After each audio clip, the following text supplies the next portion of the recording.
A community in Arcadia tries to heal from the pain of a police standoff that lasted 5 hours. When it was over, an officer was shot in the face and 2 other people were hurt. And the suspect is under arrest. CBS 2's Tina Patel is live in the neighborhood with how they're doing this morning. Tina.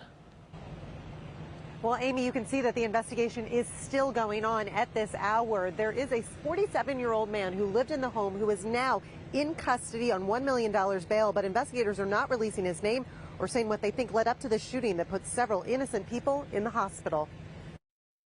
Right now, everything happens so fast. This man, who asked us not to share his name, is having trouble putting his feelings into words.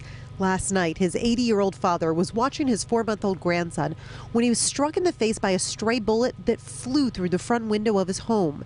It happened while police were involved in a standoff with an armed suspect across the street. Family doesn't involve with them, so that's why I wasn't expecting, I thought maybe that was a mistake or something. Police say they'd been called to Greenfield Avenue just before 6 because 2 brothers were fighting. When officers responded, one of the men started shooting, not only injuring the neighbor, but also a female relative and an Arcadia police officer who was shot in the face. The suspect then barricaded himself inside the home for 5 hours before finally surrendering. He did have an injury to his leg, which appears consistent with a self-inflicted gunshot wound.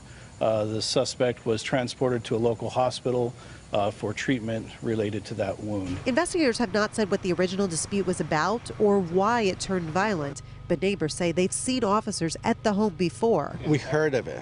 It's always been known. But they never thought a family argument would turn into this. Neighbors are now hoping everyone who was injured will pull through. I cannot imagine, but everything's crazy. Now, a long recovery ahead for that man's father, but we're told he's expected to survive. And police tell us the woman and police officer who were shot should also recover. Now, the police officer has not been identified, but we're told he was in his 20s and has been an officer for 3 years, the last 6 months here in Arcadia. Amy, we'll send it back to you.